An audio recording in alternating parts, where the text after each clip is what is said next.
Hi tears, இன்றைக்கி நம்ம பார்க்க போகிற டாபிக் விமன் ஹெல்த், பெண்களோட ஆரோக்கியத்தை பற்றி பேச போகிறோம். எல்லோரும் சாப்பிட்டாங்களா, அவங்களுக்கு தேவையான எல்லா சத்துக்களும் நம்ம அவங்களுக்கு சமைச்சு கொடுக்குறோமா அப்படின்னு பார்த்து செய்கிற நம்மளோட ஹெல்த்தை பார்த்துக்கிறோமா அப்படின்னு கேட்டால் கண்டிப்பாக இல்லை. நம்மளுடைய ஹெல்த், உடம்பையும் மனசையும் எப்படி ஆரோக்கியமாக வச்சுக்கிறது, அதுக்கான டிப்ஸ் என்ன, அதுதான் இன்றைக்கி நம்ம பார்க்க போகிறோம். வீடியோவை ஸ்கிப் பண்ணாமல் பாருங்கள். வாங்க வீடியோவர் வேண்டாம். 30 வயசு தாண்டிட்டோம் அப்படின்னாலே ஏகப்பட்ட ஹார்மோன் பிரச்சனைகள் நம்ம உடம்புல வர ஆரம்பிச்சிடும். ஸோ அதுக்கு ஃபஸ்ட்டு நம்ம உடம்புல அயன் கரெக்டாக இருக்கா, கால்சியம் கரெக்டாக இருக்கா அப்படிங்கிறத நம்ம கண்டிப்பாக பார்த்துக்கணும். டெய்லி கீரை வகைகளை உங்கள் ஃபுட்டில் இருக்கிற மாதிரி பார்த்துக்கோங்க.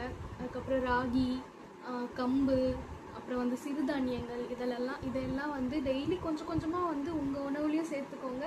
எனக்கு கண்டிப்பாக தெரியும், நீங்கள் உங்கள் வீட்டில் இருக்கிறவங்களுக்கு பார்த்து தான் சமைச்சு தருவீங்க. அதில் பாதி நீங்கள் உங்களுக்காக செஞ்சு சாப்பிட்டுக்கிட்டிங்கன்னா கூட போதும். அது நம்ம உடம்புல தன்னால் ஒரு பெனிஃபிட் கொடுக்கும்.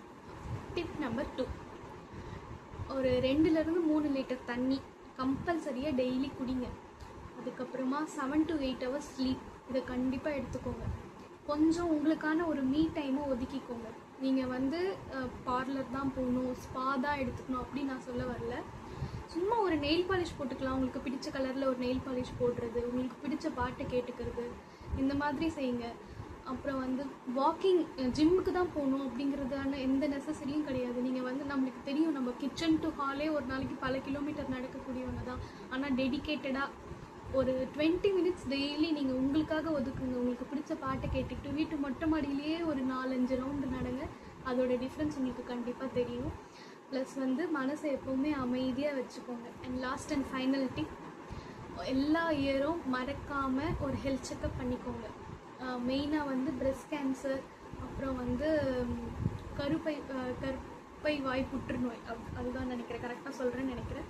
இது ரெண்டும் டாக்டர்ஸோட அட்வைஸோட எவ்ரி இயர் எடுத்துக்கோங்க. இப்போ புதுசாக ஒரு வியாதி வருது, அதனால் முதல்லையே எல்லாத்தையும் செக் பண்ணிக்கிட்டு நம்ம சேஃபாக இருக்கணும். எங்கள் பாட்டி அப்பப்போ சொல்லுவாங்க, சுவர் இருந்தால் தான் சித்திரம் வரைய முடியும், கண்ணு கெட்டதுக்கப்புறம் சூரிய நமஸ்காரம் பண்ணக்கூடாது அப்படின்ட்டு. அதே மாதிரி நாம் ஹெல்த்தியாக இருந்தால் தான் நம்ம ஃபேமிலியை ஹெல்த்தியாக பார்த்துக்க முடியும். ஸோ லேடீஸ், உடம்பு நல்லா பார்த்துக்கோங்க, எப்போவுமே சந்தோஷமாக ஜாலியாக இருங்க. நம்ம வீடியோ பிடிச்சிருந்ததுன்னா சேனலை சப்ஸ்கிரைப் பண்ணிவிட்டு லைக் அண்ட் ஷேர் பண்ணுங்கள். உங்களோட ஃப்ரெண்ட்ஸுக்கும் ஷேர் பண்ணுங்கள். பாய், அடுத்த வீடியோவில் பார்க்கலாம்.